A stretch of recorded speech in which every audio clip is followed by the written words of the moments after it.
Hey, what's good? Made it to a Friday. This Friday morning today, August 18th. My name is Andres Flores. This is the A-Flo Show. Thank you for making us a part of your Friday morning. Hope you have a good weekend. But first, got a few things that I do want to talk about today. Again, thanks for joining us. You can follow me on Twitter at A-Flo Radio as well. Good stuff there going. Don't forget, if you missed it, check out the previous podcast I did with Marissa Crawley, Andres, and Marissa. A lot of good things there. Talked about the challenge, talked about some stuff on Netflix, some shows we're watching, and stuff like that. Pretty good episode there. This time, sports only version of the A-Flo Show. So here we are, A-Flo going solo today, but we got a lot to talk about, a lot to cover between now and the time the weekend starts. Quick programming note, tomorrow, Aiden Hammond will be on the show.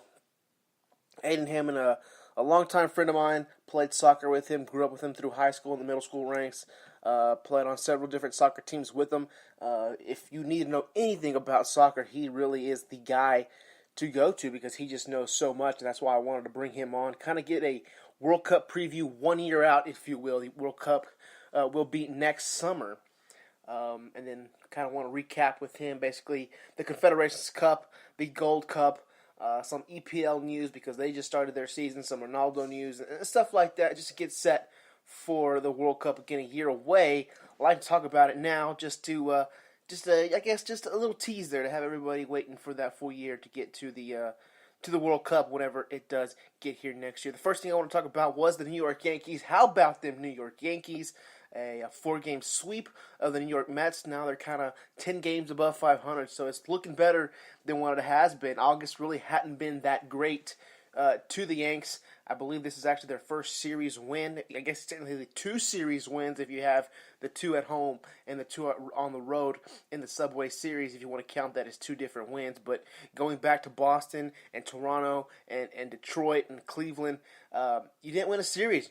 2 out of 3 you lost. You split Cleveland 2-2. So good to get back on the series win column, 4 in a row. And the district title, I say district. I'm in the high school football mode right now, but I say the division title is still not out of the reach. Still going to be hard. Boston continues to win ball games, but you do play them 6 more times. Check that, I believe 7 more times here in the next couple of weeks or so. So still some ground to make up, and you still have a whole month left. Anything can happen. Injuries can happen to both teams. I know the Yankees are about to get some reinforcements back. Matt Holliday, Starlin Castro, Sabathia, Tanaka. Everybody's going to come back, hopefully stronger and better than ever, and keep working and pushing towards that division title.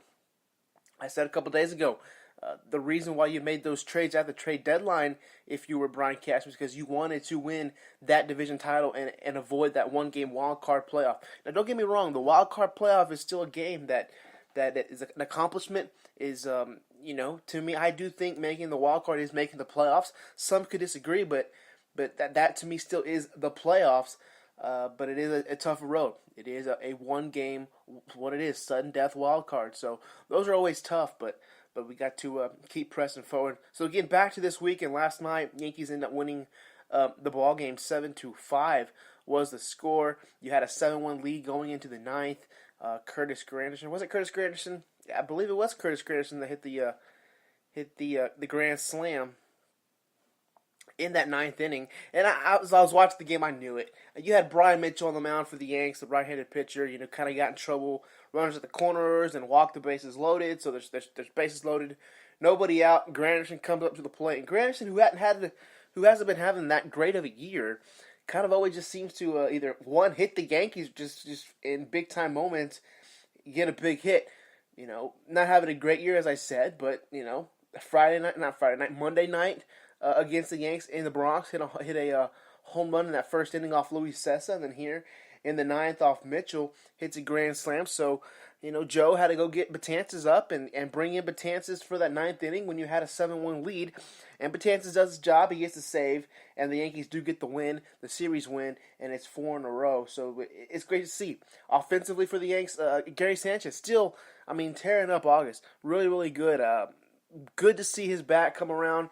You get Aaron Judge getting back to, I guess, halfway back to what he was in that first half. I don't think it's going to be there all the way, but just a little bit more hitting plus all the home runs he does bring, and he's starting to hit more and more home runs as we go through August. Hopefully that continues in September. But get those two guys going, get Castro, get Holiday back that I just mentioned, and I don't think this offense has anything to worry about. It's going to be the pitching, the starting pitching for sure, especially on that back end of the rotation, and then the bullpen. And I say the bullpen lightly because it is a very strong bullpen. I know that, you know that, we all know that. If you're listening to this, you know that the Yankees have a strong enough bullpen, probably the best bullpen in the majors. Put it up against anybody. I don't think anybody has a better bullpen than we do. Right now, it's just Aroldis Chapman for whatever reason, and I probably know what the reason is. It's last year the Chicago Cubs pushed him to death, knowing they weren't going to re-sign him, but that's another podcast for another day. But Chapman just got to find it. And if that's giving him a DL stint, give him a DL stint. If that's having him sit out a couple of days, have him sit out a couple of days. We need him more late September and October than we do need him now.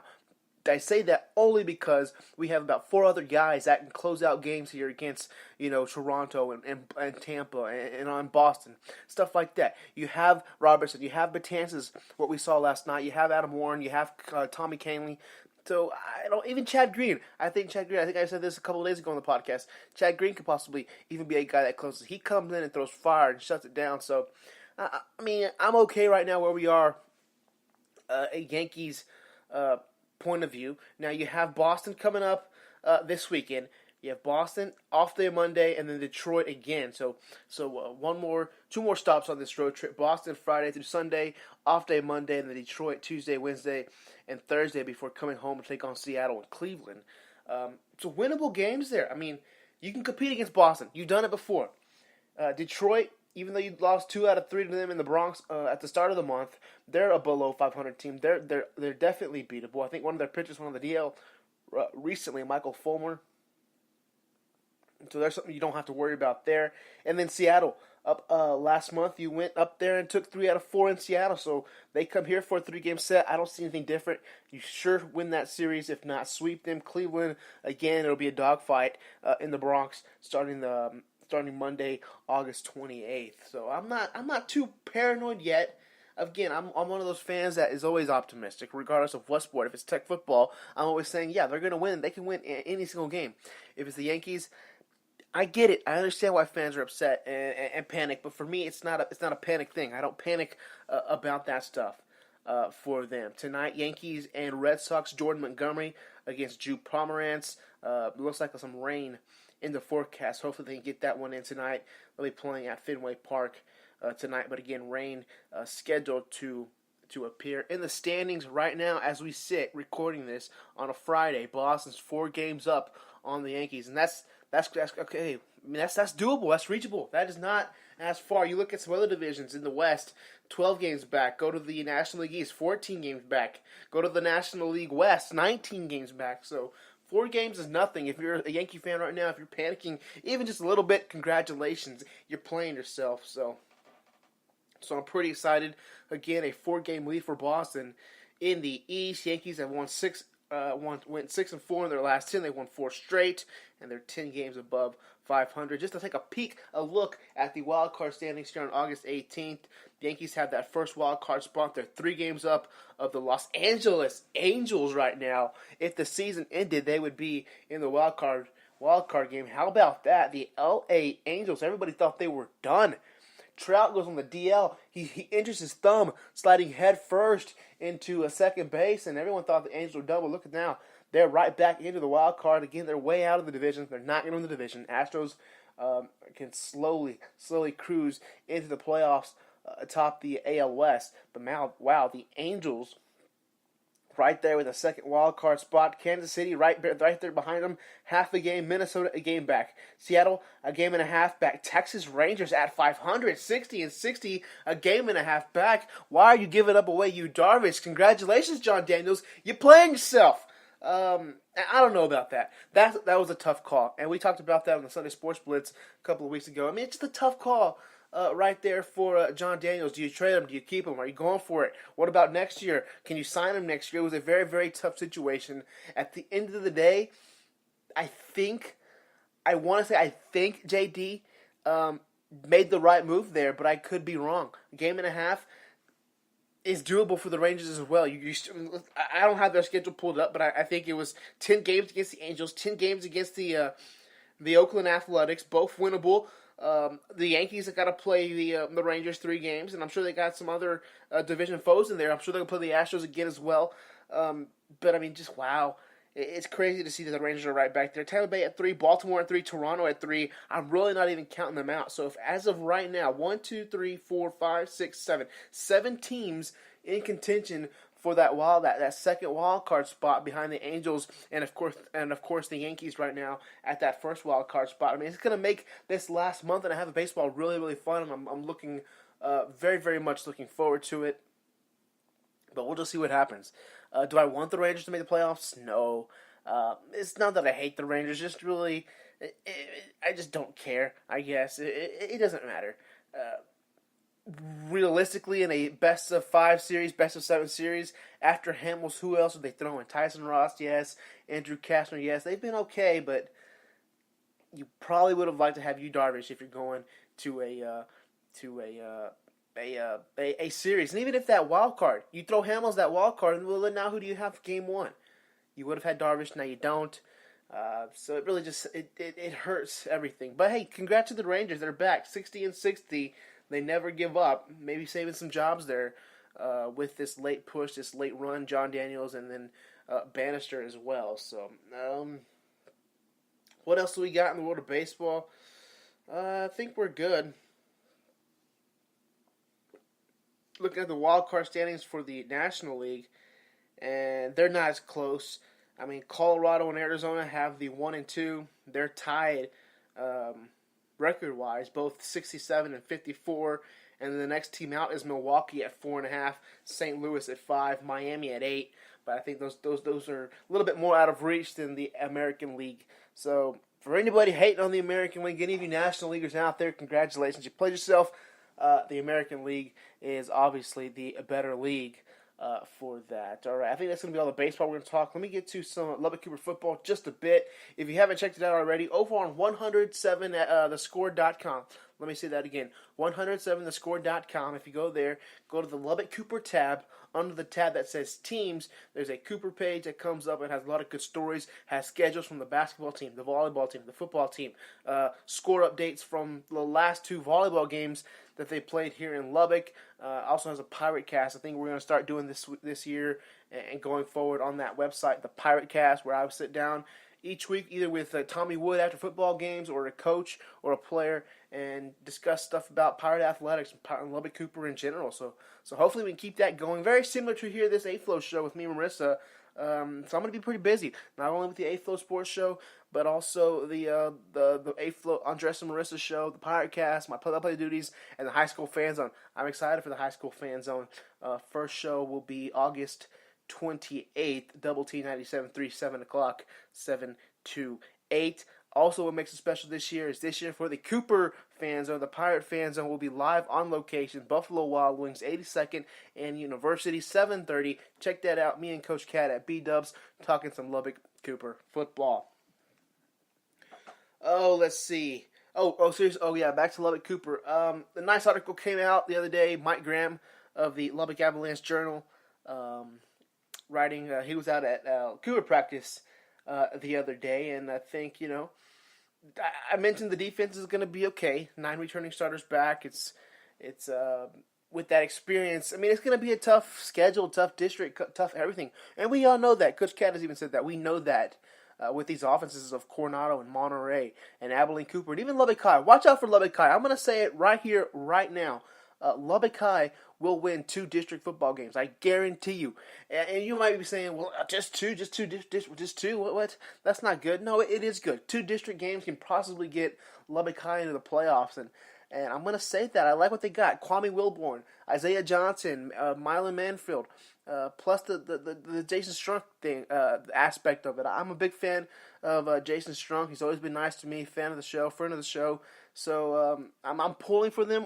I'm pulling for them and hoping that they can at least win 2 games to get into that playoffs. Realistically, you would like to see the 4 Lubbock schools make the playoffs, but you never know what's going to happen. You never know. Everybody's going to play each other. So we'll see what happens. Back to the Cooper thing. The biggest story is the quarterback battle that they got going on here in fall camp. In the spring, it was a 4-man competition. They've kind of cut that down to 2. I think one of the guys went to play receiver. Maybe both of them went to play receiver, or even one went back down to the JV to quarterback the JVers. But right now you're set with either Brennan Mell or Cole Carter to be your quarterback week 1 against Amarillo High, 7 o'clock, 100.7 the score. Now, I don't know who's it going to be. Both players, and from what I read in the Mike Graham story and what I've seen at practice, because I was there on Monday as well, is they're kind of a very similar style. There's not much different between these two quarterbacks. Coach Catwinkle has said that. And I don't know. I think you can't go wrong with either. You probably don't want to platoon a quarterback in any level, high school, college, professional, but it's something Coach Catwinkle's open to. It's something that he possibly will do. And I remember Monterey last year kind of went on a platoon, at least for that first part of the season with Jaron Jones and Byron Lawson-Young. Those two guys are going back and forth and kind of touched there towards the end, kind of just went more with the hot hand.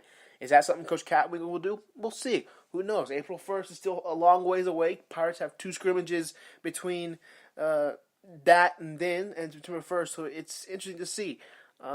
Cole Carter, a 3-sport, maybe even a 4-sport athlete. I have to double check. I don't know if he runs track. He could run track, but I know for sure playing football on the varsity, playing basketball, he'll be on the varsity for sure if he decides to go that route this season. And then baseball varsity as well. Play a lot of big-time games for the Pirates in left field when it came down to going up against Coronado for the district championship, going against Canyon Randall in that first round of the playoffs. So Cole Carter, a very good athlete. I'm sure he's not going to be upset if he doesn't get this starting quarterback nod.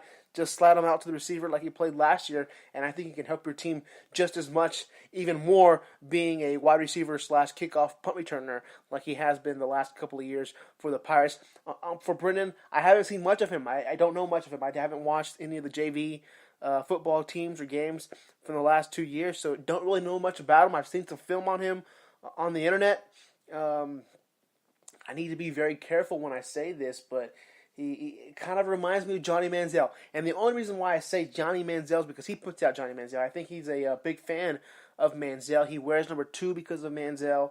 But he's kind of a quarterback, not very tall, a little bit shorter, but just the swagger and his arm strength and the way he can extend plays and get out of bad plays. I know that's cliche here at Texas Tech and with Cliff Kingsbury runs offenses.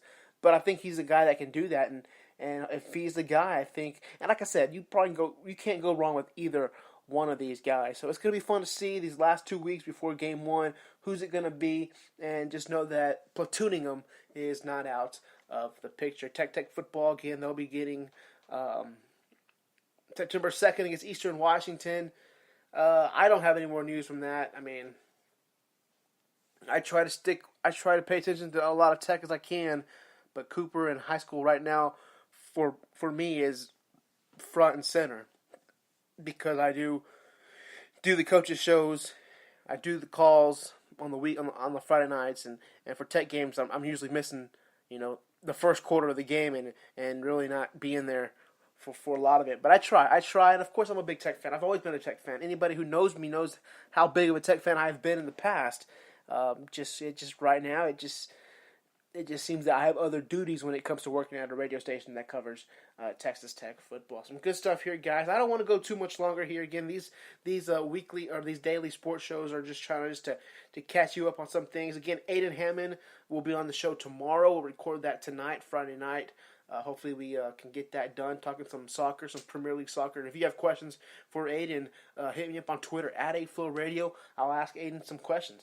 And we'll get there. Good stuff there. Again, just talking some World Cup, some Gold Cup, some Confeds Cup, on into the year for the World Cup.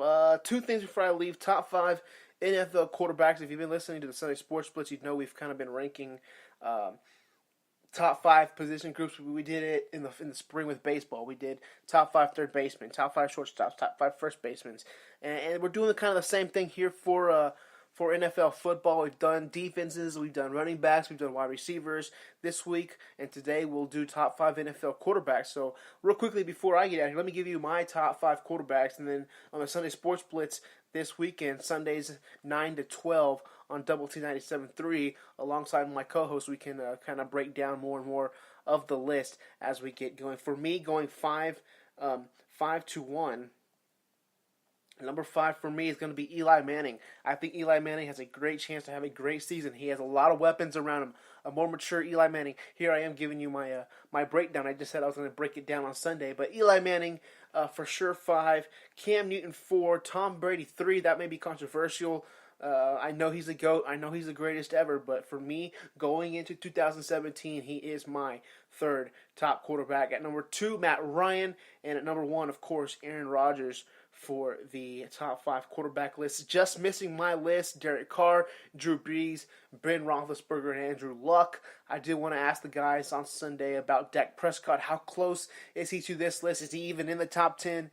Does this season going to depend a lot? I mean, will we know much more after this season? Rather, is he more closer to that top 10 or not, depending on this season and after the season? So a lot of good stuff there. For the top 5 NFL quarterbacks. And finally, guys, SummerSlam this Sunday. I'm super excited. I always get excited for these big-time pay-per-views, whether it's Mania or SummerSlam or the Royal Rumble. There's just those 3 different pay-per-views that I just clearly get excited for. I think it's going to be a good show for you WWE fans. I don't have a match listing in front of me. I can probably pull it up really, really quick to get it to you. I don't have to go through the whole card, but I will give you a couple of matches to talk about. They'll be going from the Barclays Center in New York. I think they've done that now for at least 4, 5, maybe even 6 consecutive SummerSlams from the Barclays. So it's going to be a big card. I mean, it's a lot. It's a lot. Let me see. Finn Balor versus Bray Wyatt. I'm going to go Finn Balor on that one. Orton versus Rusev. I would love to see Rusev win. Don't think it's going to happen. Let's see. Raw Women's Championship, Bliss versus Sasha Banks. I'm going to go Alexa Bliss. Kevin Owens versus Kevin Owens versus AJ Styles with Shane McMahon as a special guest referee. I'm going to go AJ Styles here on this one. It's going to set up something down the line with Kevin Owens and Shane McMahon possibly at SummerSlam. Jinder Mahal versus Shinsuke Nakamura. Man, I really want Shinsuke to win. I really, really, really want Shinsuke Nakamura to win. We'll see what happens. That's kind of a toss-up for me in the air. And the Universal Championship Fatal 4-Way match, Brock Lesnar versus Roman Reigns versus Samoa Joe versus Braun Strowman. If Brock loses, him and Paul Heyman are going to leave the WWE for good. I'm going to go Samoa Joe here. I'm going to go with the upset. Mark my words, dude. I called it Samoa Joe to win the Universal Championship at SummerSlam. Brock may leave. That's fine. Go fight John Jones. That's cool. He'll be back just in time for the Royal Rumble or WrestleMania on the next year to fight Braun Strowman, who will end up being the champion to take on Brock Lesnar there. So some good stuff. SummerSlam this week, guys. Hey, thanks for listening. We're going to get out of here. Don't forget the Aiden Hammond podcast. We'll record it tonight, Friday night, August 18th, but we'll drop it on Saturday morning so you can listen to the Aiden Hammond podcast there. It's going to be some good stuff, guys. Also, coming up next week, we're going to reach out for Carlos Silva. We're going to reach out for Kevin Jones. The big boxing fight is next Saturday. So some good stuff here. Working on the A-Flo Show, guys. We appreciate you listening. At A-Flo Radio, you can find me. The main event, Sunday Sports Blitz, High School Fan Zone. Other ways you can find me, Lubbock-Cooper Football, as well as the Pirate Cast on 107thescore.com. Other than that, guys, we're going to go ahead and get out of here. We appreciate you listening each and every single time, but this is going to be it. Peace.